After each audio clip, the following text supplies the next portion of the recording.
कट्टरता खत्म करेगा और अमन लाएगा इस देश में। किसी ने सपोर्ट नहीं किया, तो अब मेरा चैलेंज भी उन्हीं को है कि देखिए, सबसे पहले जो है ना, आप खुद मस्जिद के इमाम हो, खतीब हो, कमेटी के गुलाम है, ठीक है? तो उनका रब कौन हुआ? क्योंकि उन्हें लग रहा है कि कमेटी हमें पाल रही है।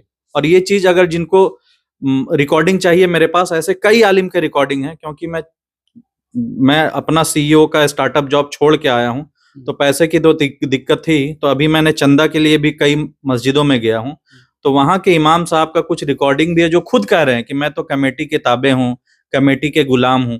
तो ये जो आलिम जो अल्लाह से जोड़ने वाले हैं, वो खुद बोल रहे हैं कि मैं कमेटी का मतलब गुलाम हूं, तो उनका रब तो कमेटी है। तो फिर ये कैसे बाकी लोग जानेंगे? तो ये बहुत बड़ी बात बोल रहा हूं। बस गुजारिश यही है कि मुसलमान अपनी असल किताब कुरान को खुद से समझे। और एक चीज और कि प्लीज मेरे भाई, इस्लाम में कोई मौलवियत नहीं है। आप जो सोच रहे हैं ना कि मौलवियों से या मदरसों से दीन की हिफाजत हो रही है, माफ कीजिएगा, मैं 2 साल की जिहाद से हूं, और जिहाद में मैंने पाया कि जितनी खता, जितनी कमियां हैं अपने मुसलमानों में, ठीक है? इसीलिए मैं बोल रहा हूं, मौलवियत नहीं है, खुद से कुरान पढ़ो और किसी के भरोसे मत छोड़ो। सूरह कहफ में अल्लाह ने किस पे मदद की? नौजवानों पे, ना कि वहां पे मदरसों का और आलिमों की बात है। इसीलिए मैं खुद से गुजारिश कर रहा हूं कि खुद से पढ़ो और किसी के भरोसे दीन को मत छोड़ो, जैसे मैंने नहीं छोड़ा और ऊपर वाले ने मुझे अब सब कुछ दे दिया है। कि हमारे साथ में जिल्लत अंसारी जी, इन्होंने अपना नाम जिल्लत क्यों रखा, ये सब भी जानेंगे। अंसारी जी, पहले तो आपका बहुत बहुत स्वागत है। शुक्रिया आपका भी। दिल्ली चुनाव को आप लोग कैसे देख रहे हैं? दिल्ली चुनाव पूरे इंडिया का जो है ये कैपिटल है, और मैं इसको कैपिटल में धार्मिक समझता हूँ जी, कि यहाँ लगभग जो है ना, सारे धर्म के लोगों का अपना अपना, चाहे इस्कॉन टेम्पल हो, चाहे जामा मस्जिद हो, ये धर्म की राजनीति का कैपिटल है। तो यहाँ पे धार्मिक मुद्दे ज्यादा होते हैं। पिछले बार तो केजरीवाल साहब को जो भी वोट मिला, काम के लिए मिला, लेकिन मेरे ख्याल से इस बार धार्मिक मुद्दे ज्यादा रहेंगे। तो केजरीवाल तो कह रहे हैं कि हम धर्म की राजनीति नहीं, शिक्षा की और स्वास्थ्य की राजनीति करते हैं। नहीं, वो धार्मिक करते हैं। कैसे? क्योंकि वो देखिए, इधर क्या करते हैं कि दोनों कम्युनिटी कैसे लड़े। अब जैसे महरौली से जिनको टिकट दिया था, वो क्या है, कुरान के खिलाफ कुछ आपत्तिजनक बातें बोली थी, उसके बावजूद उनको मिला। तो ये क्यों हुआ ऐसा? उनको नहीं देना चाहिए था अगर ऐसी बातें हैं तो। लेकिन क्या है कि जब तक धार्मिक नहीं करेंगे तब तक वोट पोलराइज नहीं होगा। यही सब सेक्युलर पार्टीज का खास के ये है। धर्म की राजनीति खत्म कैसे होगी?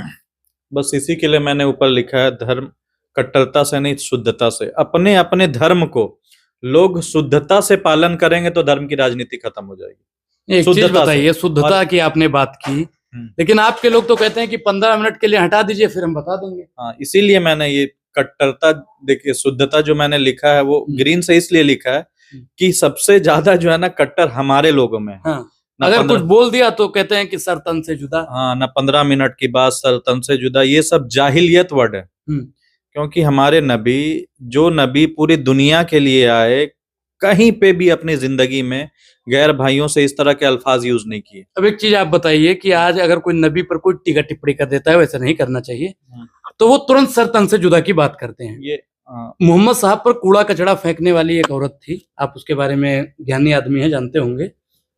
नबी साहब तो उसका कभी सर तन से जुदा करने की बात नहीं की। उसकी जब तबीयत खराब हुई तो नबी साहब उससे मिलने चले गए। तो ये होता इसलिए है ना, कट्टर लोग बनते हैं इसलिए कि जब तक ज्ञान नहीं होता। ज्ञान जो होता है ना, इसका हिंदी में कहावत है, अधजल गगरी छलकत जाए। हाँ।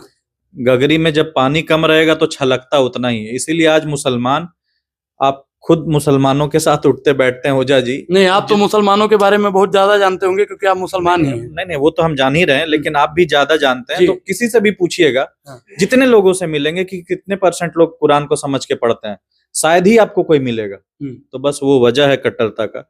और हम अपने लोगों के खिलाफ बोल रहे हैं और हमको पता है इसी के लिए मुझे गाली मिलेगा। आपको देशद्रोही, आतंकवादी और सर तन से जुदा करने का भी इल्लत मैंने नाम क्यों रखा है? इसीलिए तो रखा है ना कि लोग सर तन से जुदा करें। वो तो मालिक जब तक है मेरे साथ कोई कुछ कर नहीं सकता है।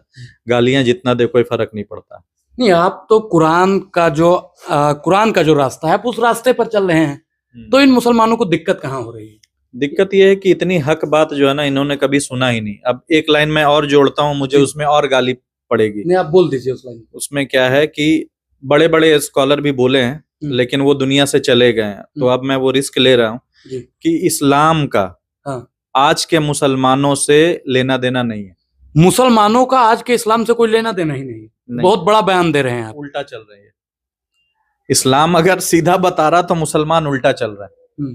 अब आप अपने कमेंट में देखिएगा क्या गालियां मुझे मिलेगी, और मुझे बहुत मजा आने वाला है। नहीं, आप प्रधानमंत्री जी वाली बात कर रहे हैं कि 3-3 किलो गालियां खाते हैं आप, तो क्या दिल्ली चुनाव में आप नहीं तो सिर्फ मैं गाली खाने के लिए ही आए हैं? तो मोदी जी को गाली कोई मुस्लिम दे रहा होगा, लेकिन मुझे तो अपने ही लोग देंगे ना।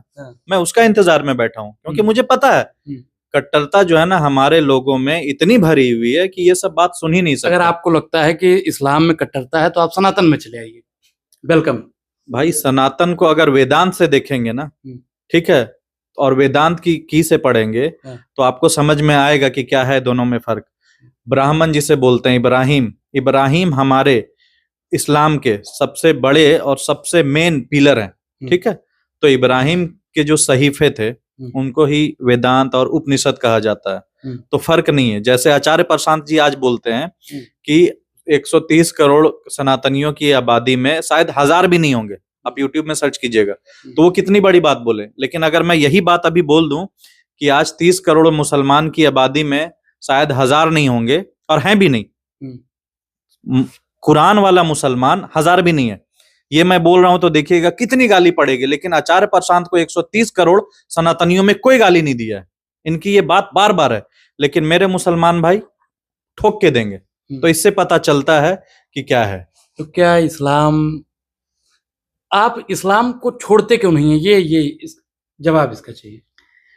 अगर आपको इतना कमी दिख रही है इस्लाम में, तो आप सनातन में आइए ना। तो सबसे पहले चीज जो है ना, आपको ये समझना पड़ेगा मैं बोल किसके खिलाफ रहा हूं, इस्लाम के खिलाफ या मुसलमानों के खिलाफ। तो फिर आप ये कैसे बोल रहे हैं कि इस्लाम क्यों छोड़ दे? इस्लाम का मतलब ही होता है अपने आप को सुपुर्द करना, किसके हवाले? उस रब के हवाले जो आपका भी रब है। यहाँ पे पंडित ने, मुल्लों ने बांटा है कि राम कुछ और है, रब कुछ और है। नहीं, मुसलमानों का तो रब ही अल्लाह नहीं है। मुसलमानों का रब अल्लाह नहीं आज के डेट में। अमल से, मुंह से बोलते हैं, लेकिन अल्लाह नहीं है। माल है, मन है, मौलवी है, ठीक है। सूरह तौबा लोग कह रहे हैं कि आप मुसलमान है ही नहीं। अच्छी बात है, आ जाए, मेरा चैलेंज एक्सेप्ट करें। अब आपके जरिए मैं चैलेंज देता हूं कि सबसे पहले देखो, जो कुरान नहीं पढ़ा उसको तो चैलेंज नहीं कर सकता हूं मैं, लेकिन जो कुरान के दावेदार हैं, जैसे मैं पूरे इंडिया में जितनी बड़ी मस्जिद के खतीब होंगे, आलिम कराम होंगे, सबके पास मैं गया हूँ, सबके पास, सबको मैंने बताया कि मेरे पास ये चीजें हैं जो मुसलमानों को जोड़ देगा, कट्टरता खत्म करेगा और अमन लाएगा इस देश में। किसी ने सपोर्ट नहीं किया, तो अब मेरा चैलेंज भी उन्हीं को है कि देखिए, सबसे पहले जो है ना, आप खुद मस्जिद के इमाम हो, खतीब हो, कमेटी के गुलाम हैं, ठीक है। तो उनका रब कौन हुआ? क्योंकि उन्हें लग रहा है कि कमेटी हमें पाल रही है। और ये चीज अगर जिनको रिकॉर्डिंग चाहिए, मेरे पास ऐसे कई आलिम के रिकॉर्डिंग है, क्योंकि मैं अपना सीईओ का स्टार्टअप जॉब छोड़ के आया हूं, तो पैसे की तो दिक्कत थी। तो अभी मैंने चंदा के लिए भी कई मस्जिदों में गया हूं, तो वहां के इमाम साहब का कुछ रिकॉर्डिंग भी है जो खुद कह रहे हैं कि मैं तो कमेटी के ताबे हूं, कमेटी के गुलाम हूं। तो ये जो आलिम जो अल्लाह से जोड़ने वाले हैं, वो खुद बोल रहे हैं कि मैं कमेटी का मतलब गुलाम हूं, तो उनका रब तो कमेटी है। तो फिर ये कैसे बाकी लोग जानेंगे? तो ये बहुत बड़ी बात बोल रहा हूं। बस गुजारिश यही है कि मुसलमान अपनी असल किताब कुरान को खुद से समझे। और एक चीज और कि प्लीज मेरे भाई, इस्लाम में कोई मौलवियत नहीं है।